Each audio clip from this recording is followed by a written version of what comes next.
di sini kami bukan hanya mengajarkan materi pelajaran misalkan IPA, matematika, IPS dan yang lain-lainnya, tapi ada esensi pendidikan.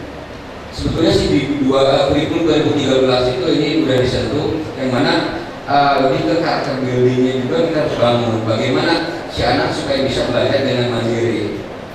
Nah, nanti di akhir slide ini saya akan coba visualisasikan bagaimana pembelajaran yang sekarang sedang berlangsung di Garut yang sudah duluan mulai mengadopsi sistem ini.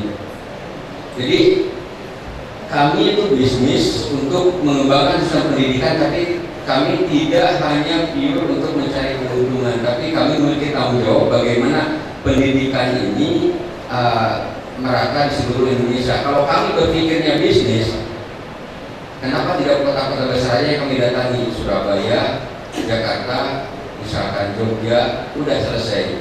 Cari uang di sana lebih enak. Tapi pemikiran kami itu tidak. Pemikiran kami bahwa pendidikan itu adalah hak seluruh masyarakat Indonesia, tidak memandang kaya dan miskin, semuanya memiliki hak yang sama untuk mendapatkan pendidikan yang berkualitas.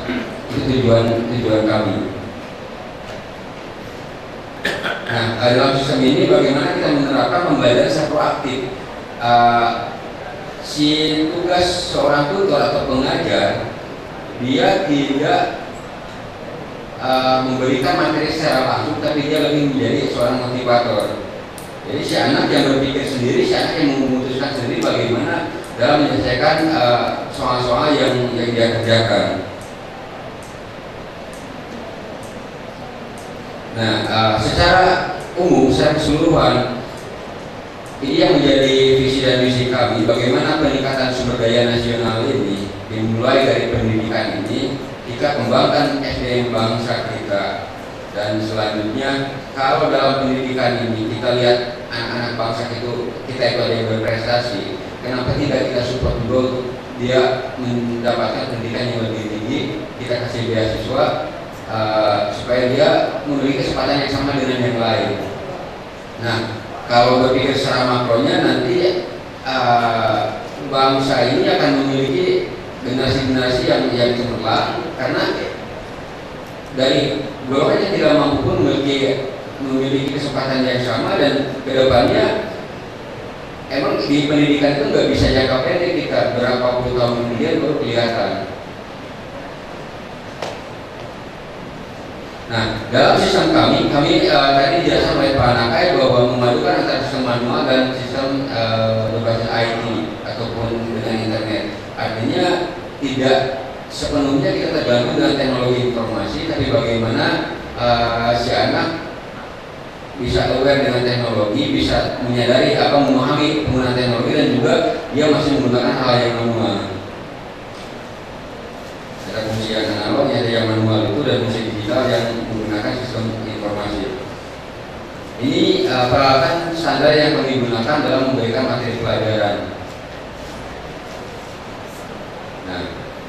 Nah, ini contoh bagaimana si siswa belajar menggunakan kemampuannya sendiri dalam mempelajari sesuatu. Dia lihat animasi di konten tadi, terus dia ngeprint sendiri segala macam, sampai dia bisa istilahnya mendidik kejujuran ke mereka, karena mereka ngisi soal sendiri dan mereka jawab sendiri, mereka upload sendiri jawabannya. Nah, seorang orang tua di sini mereka bisa memantau kondisi anak belajar itu real time, kapanpun dia butuh informasi tentang anaknya bisa langsung dicek dilihat. Jadi dia buka di webnya, kelihatan anaknya belajarnya sampai mana, apa yang anaknya belum diketahui. Terus sekolah sendiri, sekolah bisa memantau bagaimana anak yang ada di sekolah tersebut kondisi belajarnya, apakah kecenderungan anaknya itu pelajaran yang tidak bagusnya di mana, dan nanti bagaimana cara memperbaikinya. Itu bagi sekolah manfaatnya seperti itu, karena bisa kita itu database, seluruh data mengenai pembelajaran anak itu ada di sana. Dan lebih luasnya lagi bagi pemerintah daerah di sini akan memberikan informasi mengenai bagaimana itu marketingnya, bagaimana manajemen rumah tangga. Rumah tangga di sini adalah bagaimana manajemen dari pengelolaan sistem pendidikan ini dan juga bagaimana kondisi belajar. Nah, di dalam sistem Juku ini anak belajar subjektif, jadi anak belajar masing-masing. Jadi tidak anak belajar satu kelas semua belajar materi yang sama, satu kelas belajar semua tingkatan yang sama, tidak. Tapi anak belajar sesuai dengan keinginan dia, sesuai dengan tingkatan yang dia udah pahami. Nah ini ada beberapa hal yang coba saya tampilkan pembelajaran yang berjalan di Garut. Jadi anak belajar di sini dengan media kertas, artinya secara manual anak memprint out soalnya dan dia isi. Setelah itu, kalau seandainya ada yang tidak dimengerti, dia konsultasi dengan temannya. Jadi peran tutor di sana adalah hanya observing, dia mengawasi dan dia memotivasi anak apa yang perlu dilakukan. Dan selebihnya anak yang melakukan sendiri. Misalkan ketika anak menemukan masalah, coba dia konsultasi dengan temannya. Itu tujuannya apa? Mendidik anak untuk berinteraksi secara sosial dengan teman-temannya. Kalau di kita kebanyakan anak di kelas ngobrol dimarahin sama gurunya. Kalau ini diarahin bagaimana ngobrolnya yang positif, artinya ngobrolin pelajaran. Anaknya nggak ngerti, dikasih tahu oleh temannya yang tadinya ngerti, dia merasa bangga karena dibutuhkan oleh temannya. Dan yang tidak ngerti merasa lebih enak kalau diterangkan oleh temannya daripada sama gurunya. Kalau sama gurunya second. Tapi kalau dikasih tahu sama temennya dia lebih mudah karena ada kedekatan antara sesama anak. Terus tadi yang saya katakan bahwa tutor itu bukan mengajar, tapi dia itu membimbing anak supaya bisa mandiri. Bagaimana dia belajar sendiri, bagaimana si anak mengetahui cara belajarnya yang lebih baik untuk anak tersebut. Nah ini di sini kami dalam sistem ini coba untuk meningkatkan keterampilan anak dalam penyelesaian masalah. Dimulai dari hal-hal yang kecil pelajaran, kami ingin si anak itu kedepannya itu dia udah belajar bagaimana cara menyelesaikan masalah. Jadi kemampuan dirinya itu ketika menghadapi masalah, dia secara tidak langsung dididik untuk mencari solusi.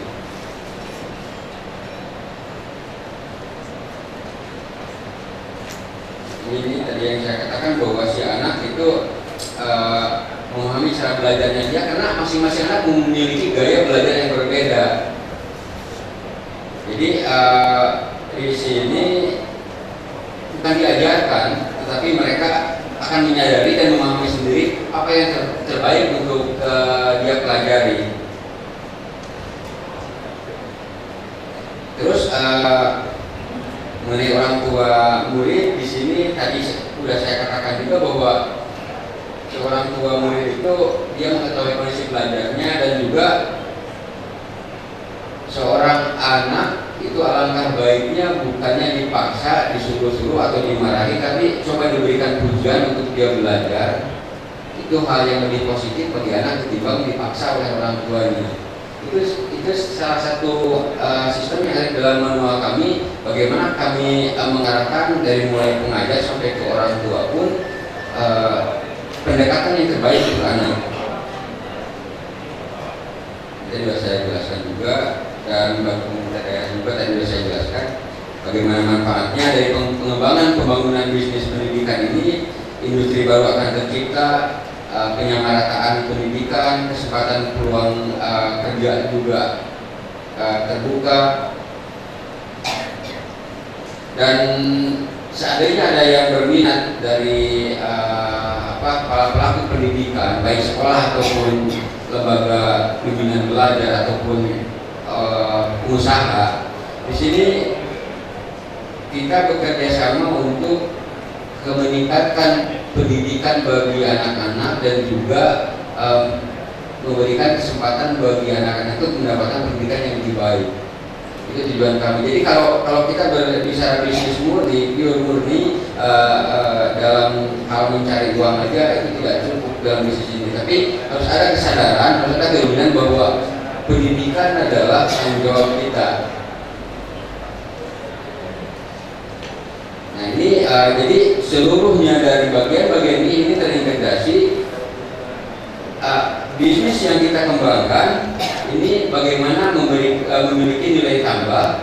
Kita bukan menjual produk yaitu konten tadi, konten black tea ini itu hanya produk saja, tapi intinya bukan ke sana. Bagaimana produk tersebut memberikan nilai tambah bagi masyarakat, khususnya bagi anak-anak.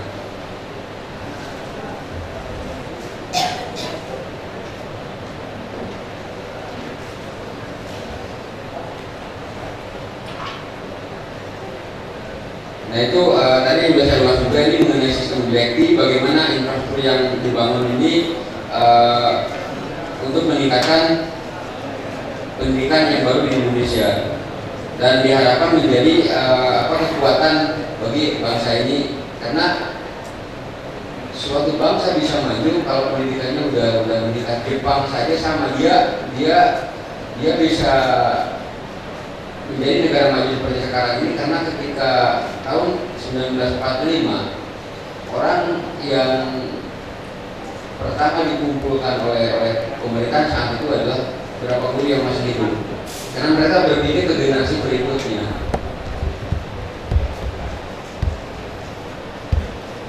Nah ini bagaimana sistem kami itu berjalan dari hubungan antara bagaimana Black dengan pengusaha dan juga nanti ada pengelola dan ada tutor dan juga siswa di dalamnya. Ini bagaimana terintegrasinya hubungan sistem ini supaya kita informasinya lebih jelas.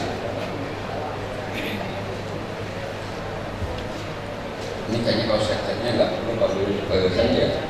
Ini step-stepnya nanti kita bisa konsultasikan secara langsung aja. Kalau untuk stepnya bagaimana kalau ini dibuka di rayon ini, bagaimana tahapan-tahapan yang harus kita lewati.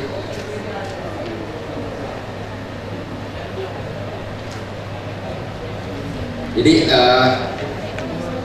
umum dari secara umum, gambaran secara umum itu seperti ini. Juku atau produk dari kami itu bagaimana hubungannya dengan Black itu adalah yang menciptakan produk juku tersebut, dan kalau seandainya Anda sebagai pengusaha atau yang membuat yang menjalankan sistem ini berhubungan satu sama lain. Dan selanjutnya saya akan coba tayangkan bagaimana video yang sistem pendidikan ini berjalan di kabupaten ini. Video ini berjalan di SD negeri yang desa lah, katakan masih di pelosok, nggak di kota.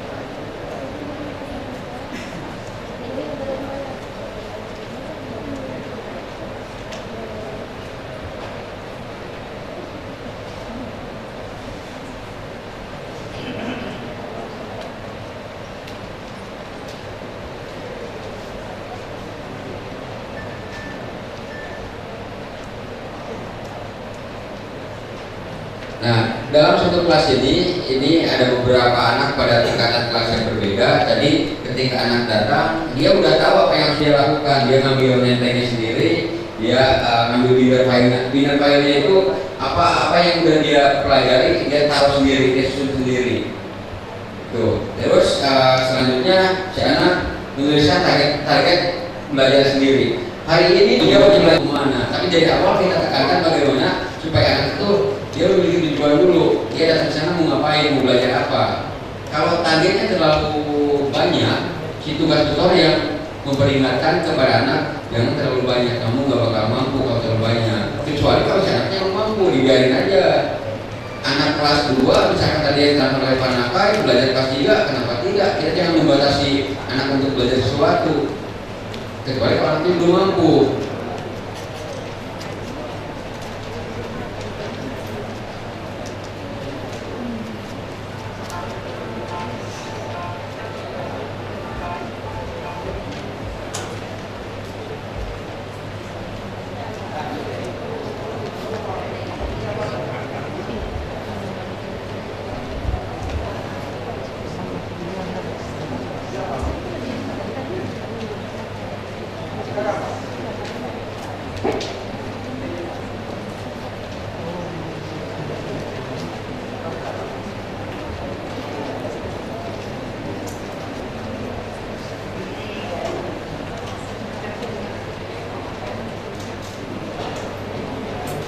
Nah, ketika dia tadi sudah merencanakan apa yang akan dia pelajari, dia menuju komputer untuk ngeprint soal yang akan dia pelajari hari itu. Dia masukkan ID dan passwordnya dan dia print out sendiri apa yang akan dia pelajari hari itu.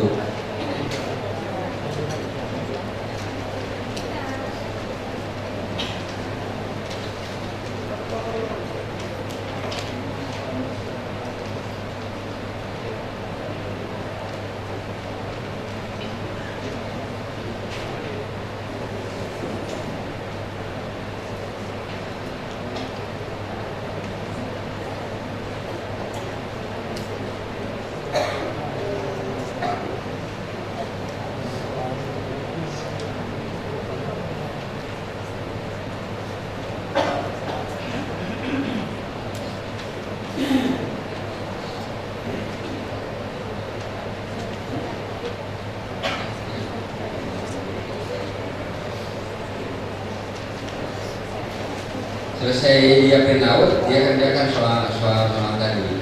Nah, nanti di mana sih peran tutor? Nanti ini ada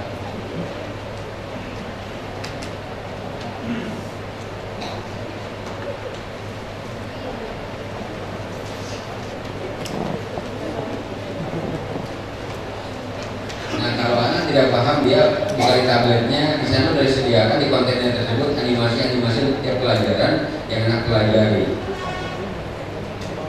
Dia akan lihat animasi, bagaimana penjelasan mengenai soal tersebut, supaya anak lebih, kalau anak melihat animasi lebih senang, makanya disiapkan konten berupa animasi.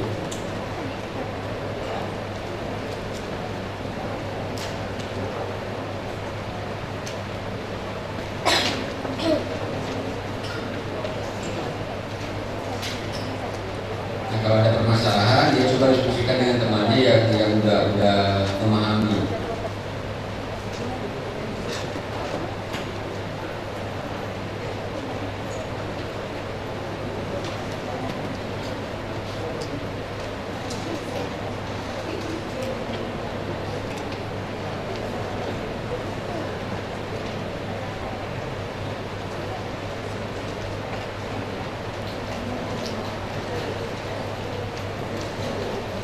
Jadi tidak hanya mendidik anak untuk belajar sendiri yang mengarahkan anak menjadi individualis, tapi di sini juga diarahkan bagaimana dia berinteraksi dengan teman-temannya. Nah, di sini peran tutor.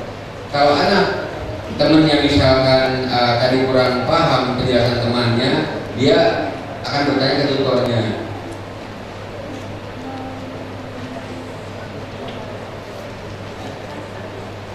Nah, setelah selesai dia belajar, kita mendidik kejujuran kepada anak, dia menstokkan jawabannya sendiri. Dia coba upload hasil belajarnya dia, jawaban dia oleh dia sendiri. Dari awal kita udah didik supaya dia menjadi anak yang jujur.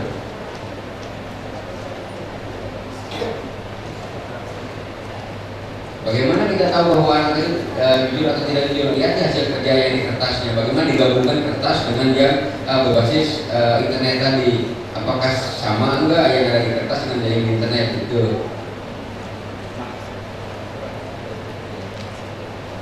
Nah, kalau selesai, anak simpan apa yang dari pelajarinya, Tujuannya untuk apa? Kita memahami si anak tersebut tahu apa yang sudah dia pelajari.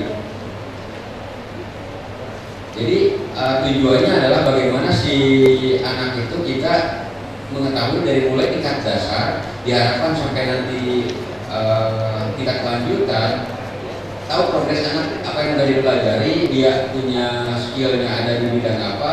Jadi jangan sampai sepotong-sepotong. Kalau mendidik anak itu SD melanjut ke SMP udah beda lagi, ke SMA beda lagi, mau kuliah udah beda lagi.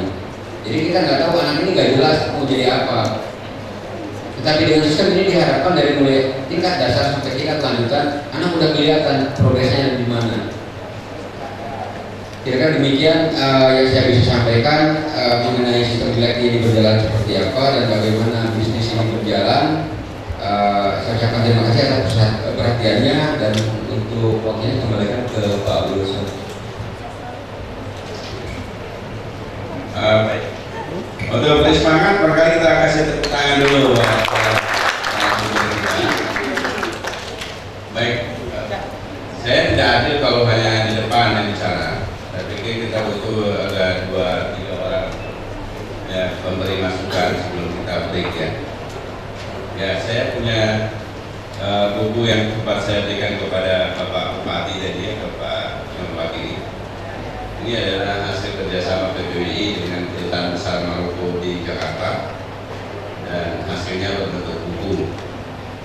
Ada 2 buah, jadi mungkin ini bisa jadi door prize bagi pertanyaan yang ya bagi Bapak Ibu yang kira-kira memberikan pertanyaan,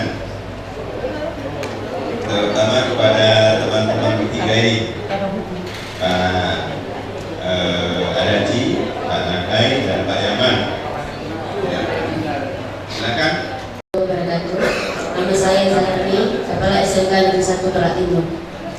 Saya sangat tertarik dengan apa yang sudah dipaparkan oleh adik-adik dan bapak-bapak dari bimbingan belajar Bilek.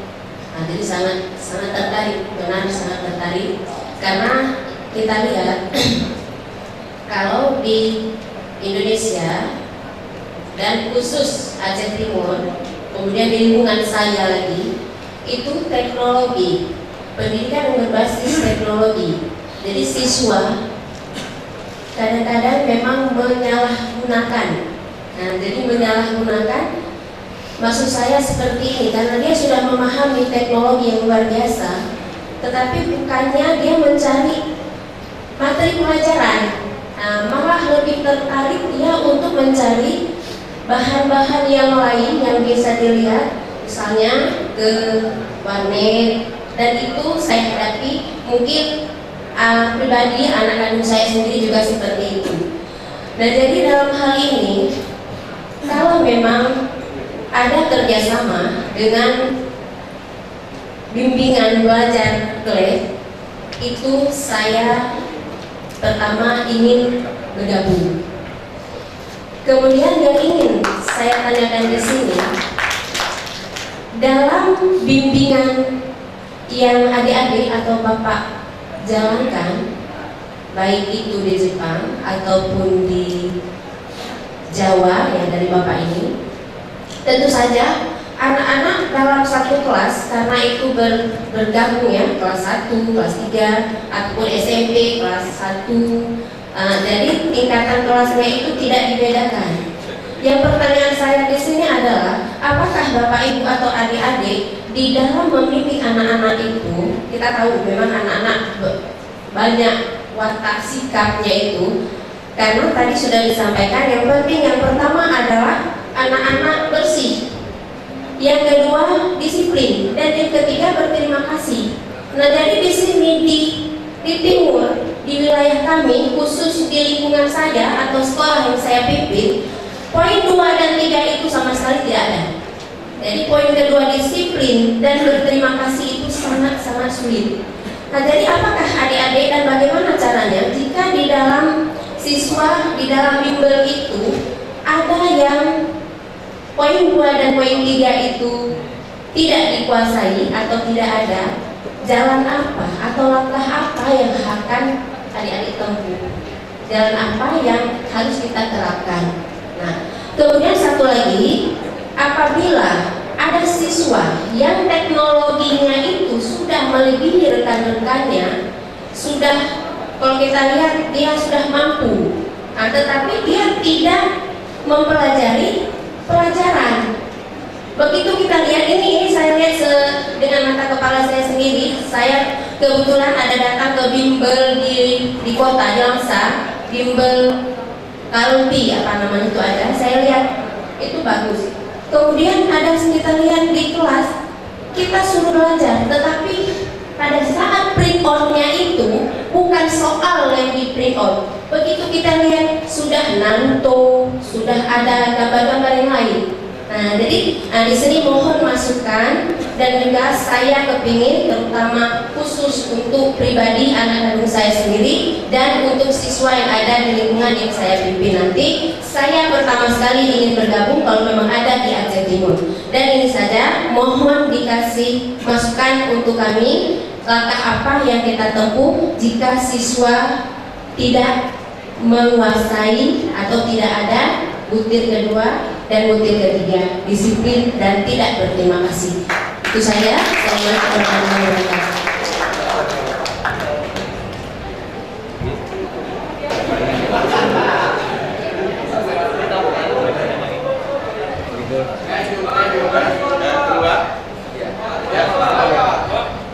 Warahmatullahi wabarakatuh. Nama saya Yuli Oktavianti. Saya guru dari SMP Negeri 4 Terwak.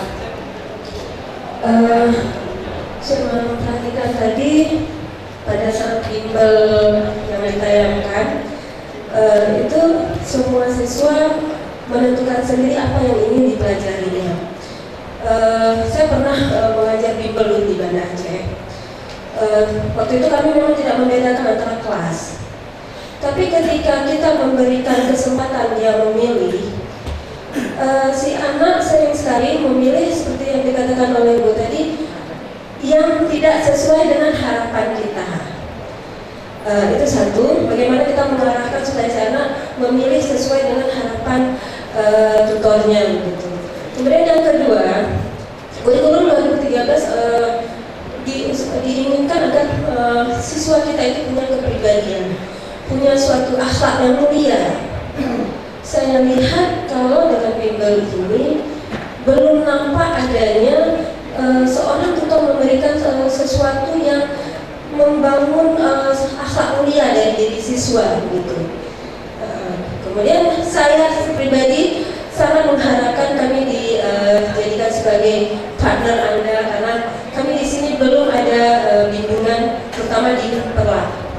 Jadi cuma itu yang saya tanyakan, bagaimana kita sebagai tutor membangun pemikiran yang sesuai dengan harapan kita untuk keturunan anak itu, dan bagaimana membangun akhlak yang mulia ketika kita memberikan bimbingan.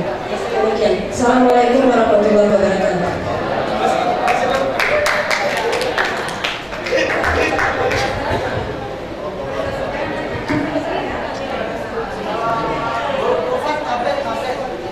Baik, mahasiswa? Ini mahasiswa?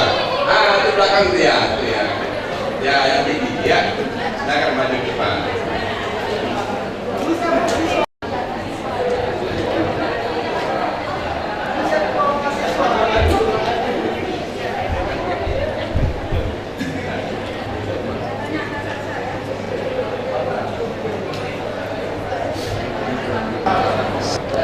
Saya Muhammad Iqbal Syahputra dari Universitas Ikeus Bina Nusantara Hidayat. Di sini setelah saya mendengarkan tadi apa yang telah diutarakan tadi sama kakak-kakak sekalian,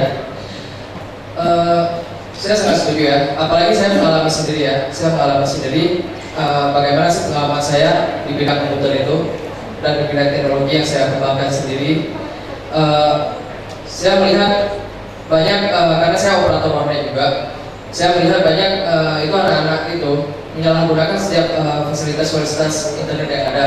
Bahkan bukan itu, banyak yang suruh buat tugas, tapi bukan diajar sendiri, tapi dia menyuruh orang lain dan membayarnya.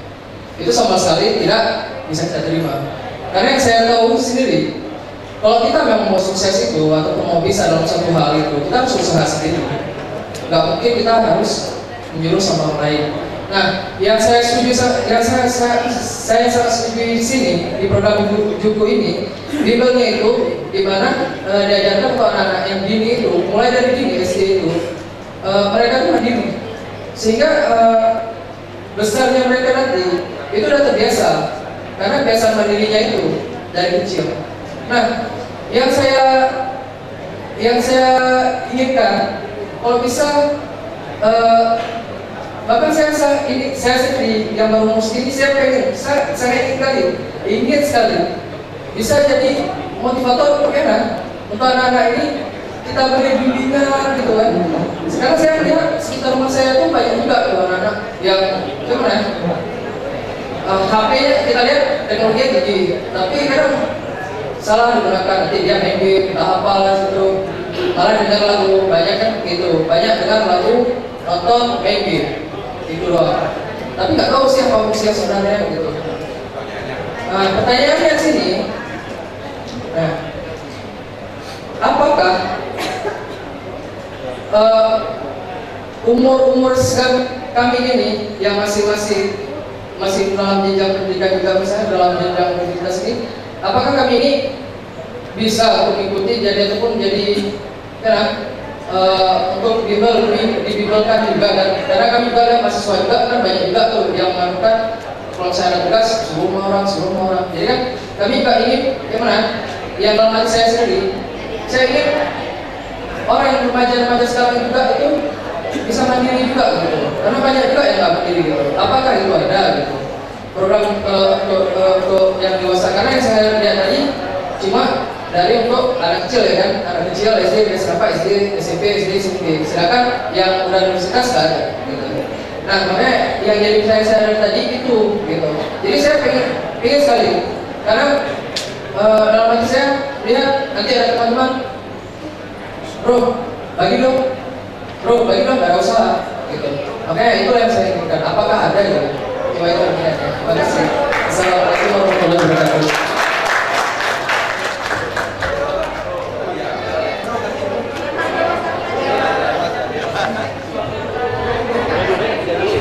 Baik, kita cukupkan 3 pertanyaan dan mudah-mudahan bisa dijawab dengan singkat oleh Pak Yaman atau Pak. Silakan. Yang jelas bahwa kita sangat tertarik dengan apa yang sudah ditanyakan. Kayaknya memang ini memotivasi kita semua karena kalangan guru, jadi mudah-mudahan bisa langsung dijawab oleh para pakar yang ada di depan. Silakan.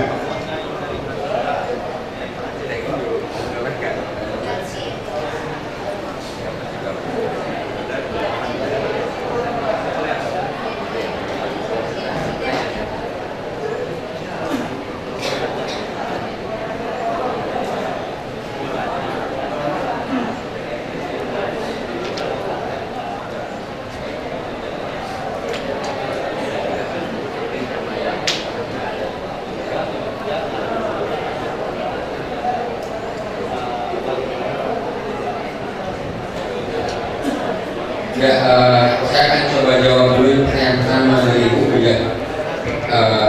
Permasalahan ketika anak tidak ada disiplin dan rasa terima kasih dengan dia. Nah, di dalam sistem kami itu kami membiasakan anak, bukan kita nyuruh anakku, tapi bagaimana kita sebagai orang tua, kita sebagai tutor memberikan contoh. Misalkan yang sudah berjalan di Garut ya, ketika mereka tidak rapi, bukan nyuruh anak untuk merapikan, tapi si tutor yang merapikan sendiri, si tutor yang membersihkan, terus si tutor yang ngajak anak. Nah, jadi hal-hal seperti itu bukannya tidak dipaksakan kepada anak, tapi bagaimana si anak itu diberikan contoh oleh tutor ataupun mengelola, dan bagaimana kita memperlakukan anak itu supaya dia bisa berterima kasih. Gurunya dulu berterima kasih sama anak. Kalau anak misalkan melakukan apa, dia bilang terima kasih. Kalau dia dibiasakan seperti itu, dia pun akan terbiasa untuk mengucapkan terima kasih kepada yang lain. Jadi jangan kita paksa anak untuk melakukan suatu hal sementara kita juga introspeksi dulu. Kita melakukan hal itu enggak. Jadi ketika kita di sekolah, misalkan anak yang tidak ada disiplin dan tidak ada rasa terima kasih, kita introspeksi dulu diri kita, apa kita melakukan hal itu enggak? Karena si anak itu mencerminkan bagaimana orang dewasanya. Kalau orang dewasanya melakukan hal seperti itu, anak itu juga akan mengikuti apa yang dilakukan oleh orang yang dewasa. Terus menurut pengalaman kami, hal tersebut bisa dibangun apalagi kalau dari anak yang kecil juga, masalah kedisiplinan, masalah anak mengucapkan terima kasih apalagi lebih muda, itu bisa dibangun. Terus yang pertanyaan kedua dari ibu tadi, anak sudah mampu dan tidak mau belajar itu ya. Jadi anak merasa sudah mampu dan dia tidak mau belajar, kita pokoknya yang kita siapkan itu sesuai dengan tantangan yang anak cari. Jadi ketika dia akan kelas 2 SD, dia udah bisa melewati hal itu, kita siapkan yang kelas 3. Jadi dia merasa tertantang untuk terus mempelajari apa yang dia inginkan. Nah, di sini peran tutor, tugas pengajar itu yang mengarahkan. Jadi ketika anak bikin rencana belajar, itu diperhatikan oleh tutor. Apakah perencanaan itu sesuai dengan tingkatan dia enggak? Nah itu, jadi peran tutor itu di sana di awal, si anak ketika merencanakan, tutor masuk di sana. Lihat apa yang akan anak pelajari. Kalau tutor pikir bahwa yang akan dia pelajari terlalu banyak, tutor akan memperingatkan, oh jangan, kamu nggak bakal selesai. Itu. Terus ibu ya, pertanyaan dari ibu. Terus tadi dari ibu Yulia, memberi sesuai dengan harapan tutornya ya. Terus pertanyaannya itu bagaimana membangun akhlak mulia bagi anak-anak. Nah, dalam sistem kami ini seperti yang tadi saya jelaskan, satu dari kemandirian. Bagaimana si anak bisa mandiri, yang kedua mengajarkan anak untuk kejujuran. Hancurnya bangsa ini salah satunya adalah akibat penyelenggara yang kurang jujur, korupsi segala macam. Itu kejujuran yang hilang. Makanya kita ingin itu dari kecil anak sudah diterapkan kedisiplinan dan yang ibu katakan terus kejujuran ditanamkan dari kecil. Karena saya salah seorang yang tidak setuju dengan ujian nasional. Karena saya juga seorang pendidik, saya ada di perguruan tinggi. Saya tidak setuju dengan pendidikan nasional. Kenapa? Karena itu akan menciptakan peluang-peluang untuk ketidakjujuran. Karena sekolah ingin anaknya lulus semua, bagaimanapun caranya supaya anak bisa lulus semua. Makanya saya tidak setuju dengan ujian nasional. Itu tidak mendidik kejujuran terhadap anak. Dan itu bukan merupakan parameter bahwa anak mampu dalam suatu bidang. Bukan ukuran output anak itu paham untuk pelajaran tersebut, karena dengan ujian nasional yang cuma beberapa hari, sementara proses anak belajar itu berapa tahun. Dan ada anak yang mampu dinyatakan tidak lulus, itu nggak fair, itu nggak adil bagi anak-anak kita. Dan secara psikologis anak jatuh itu. Jadi kalau kita berbicara tentang mendidik akhlak mulia, kita membiasakan hal-hal yang baik di sini, dari mulai kebersihan, bagaimana anak supaya bersih, supaya rapi, dan bagaimana kita menerapkan pola-pola kedisiplinan, kejujuran, dan juga bagaimana dia berinteraksi dengan temannya, itu kita terapkan dari kecil. Terus kalau ada pertanyaan tadi mengenai anak menyalahgunakan IT di kami itu hanya media bagaimana dia belajar. Tidak ada akses di sini untuk akses hal-hal yang lain, karena hanya pelajaran itu yang diakses. Jadi nggak bisa, karena ini kan berbasis web, berbasis internet. Bukan artinya kita bebaskan anak untuk akses kemana saja, enggak. Tapi konten ataupun pelajaran yang dipelajari oleh anak itu yang diakses, bukan hal yang lain. Internet, browsing segala macam tidak diarahkan ke sana.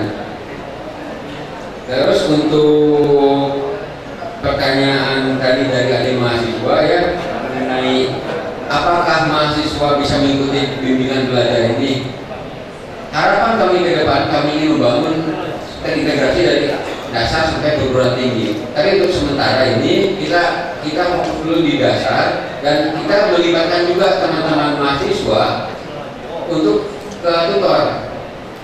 Jadi tutor ini baik dari kalangan guru ataupun mahasiswa yang punya kepedulian terhadap pendidikan untuk anak ini, nanti ada peluang untuk menjadi tutor di tempat ini. Kami tidak membatasi apakah ini mahasiswa, apakah ini guru atau siapapun, asal punya kemampuan dan punya istilahnya punya rasa tanggung jawab terhadap pendidikan, bisa menjadi tutor di tempat kami. Demikian.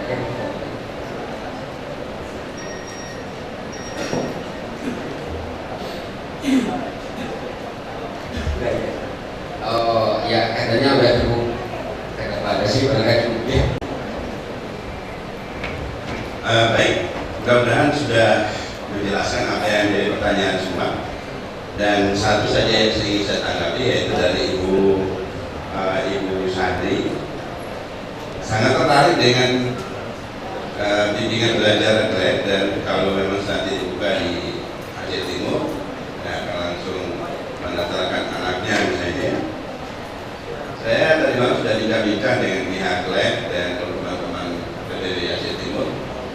Mudah-mudahan mereka nanti yang akan menangkap peluang ini untuk bisa bekerjasama dengan pihak lab mengelola bimbingan belajar lab di Aceh Timur. Jadi saya pikir Pak Ilham, Ibu itu nanti bisa menjadi salah satu referensi untuk bagaimana mendiskusikan untuk pengadaan atau pembukaan bimbingan belajar lab di Aceh Timur. Saya kira itu yang bisa saya sampaikan. Terima kasih banyak atas perhatian kita. Setelah ini kita break mungkin sampai jam 2, dan sekalian sholat juga, sholat subuh dan sebagainya, dan kita tutup nanti di sekitar setengah jam ya, 20-30 menit sambil membagikan sertifikat.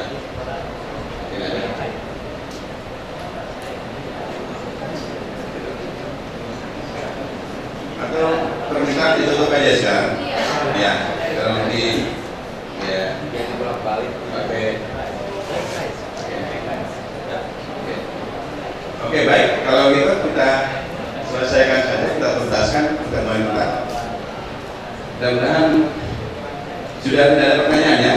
Mudah-mudahan sudah clear. Nanti kalau ada pertanyaan sama Pak Irham dan Pak. Oke, ya. Baik, kita beri kesempatan sebelum saya tutup. Oh ya, tadi ada pembagian angket, nanti mungkin dikumpulkan sudah. Dan terakhir, silakan Pak Ilham, ada hal-hal yang perlu disampaikan. Assalamualaikum warahmatullahi wabarakatuh.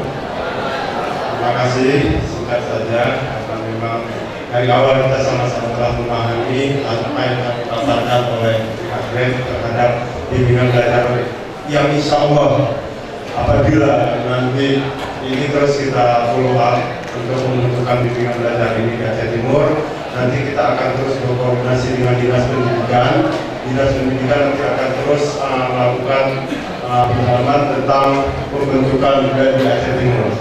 Apabila nanti ini terlaksana di Aceh Timur, kita dari PPWI siap untuk melakukan langkah-langkah yang nantinya akan kita tempuh bersama demi pendidikan anak-anak kita di Aceh Timur yang kita cintai. Mungkin ini yang dapat kami sampaikan, Pak. Terima kasih. Kami dari PPWI Aceh Timur mengucapkan terima kasih kepada PPWI Pusat, Pak Wilson yang telah berkenan hadir ke Aceh Timur, juga dari BEM dan juga teman-teman dari IPA. Semoga acara ini terus berlanjut, bukan hanya sampai di sini, dan juga nanti sama-sama kita tetap melakukan koordinasi bersama. Terima kasih atas perhatiannya. Saya akhiri dengan wabillahi taufiq wal hidayah. Assalamualaikum warahmatullahi wabarakatuh. Waalaikumsalam warahmatullahi wabarakatuh. Baik, terima kasih Pak Ilham yang sudah memberikan sedikit closing remark. Dan sebelum saya tutup, mungkin ada baiknya kita kita sediaan ada Cisang untuk memberikan kesempatan berkata. Silakan.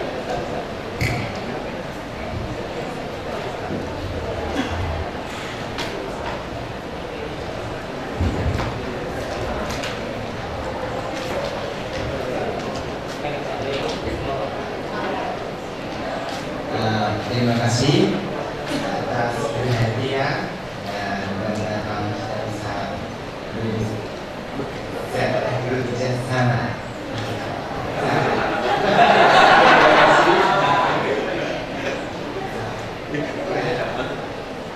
Bekerjasama. Terima kasih.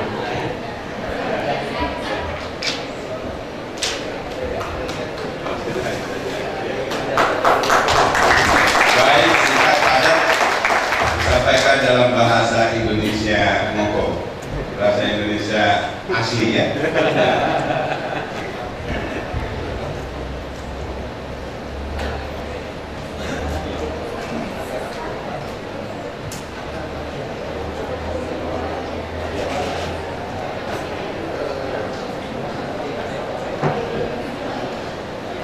Baik, selanjutnya kita akan menyampaikan kata penutup. Assalamualaikum warahmatullahi wabarakatuh. Baik, sampai kita pada penghujung acara kita seminar pada kesempatan siang hari ini.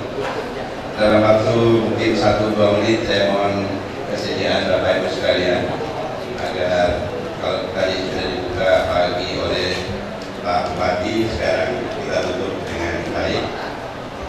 Saya menyampaikan ucapan terima kasih kepada kita semua dari pihak panitia, dari pihak GLEK, dari Bapak Ibu sekalian, dan Pemda, tokoh masyarakat, tokoh pers yang ada di Aceh Timur. Mudah-mudahan ini pertemuan yang memberikan faedah, manfaat, dan menginspirasi kita semua untuk melakukan yang terbaik bagi komunitas kita di Aceh Timur. Selanjutnya, kelanjutan dari kegiatan terutama yang sudah ditawarkan atau sudah kita diskusikan, yaitu bimbingan belajar teks, sudah disampaikan oleh Pak Hamzah bahwa nanti BPI akan mengambil inisiatif untuk mengelola, membuka dan mengelola bimbingan belajar teks. Jadi bagi mahasiswa, ya mudah-mudahan ini adalah kesempatan baik untuk katakanlah memperbaiki diri, ya. Yang mungkin sudah terlanjur dididik dari SD dengan pola-pola yang tradisional, kita mudah-mudahan bisa memperbaiki sesuatunya. Respon yang sudah diberikan tentu sangat bermanfaat untuk masukan juga buat kita semua, dan mudah-mudahan menjadi kebaikan untuk masa depan. Baik, saya tidak ingin memperpanjang mukadimah dengan mengucapkan alhamdulillahirabbil alamin. Seminar sehari tentang Global Educational Communication Technology dengan resmi saya tutup.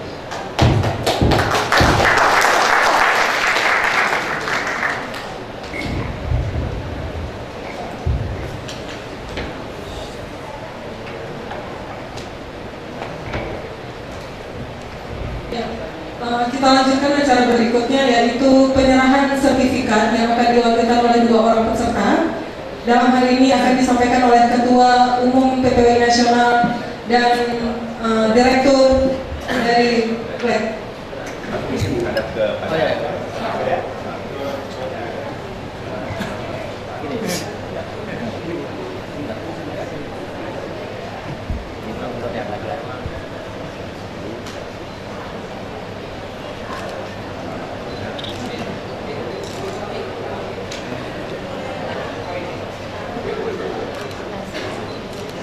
Lihat sini. Ya, ini.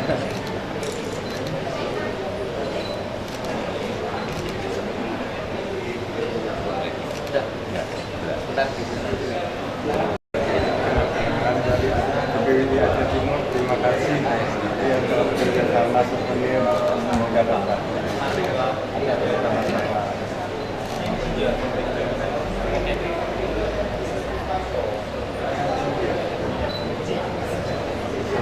Terima kasih kami kenal dengan jadi kalian.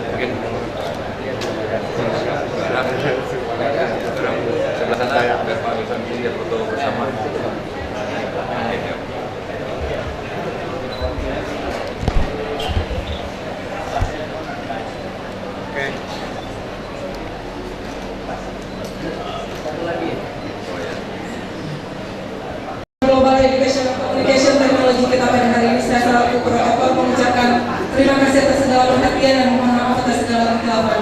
Wabillahi taufiq wal hidayah.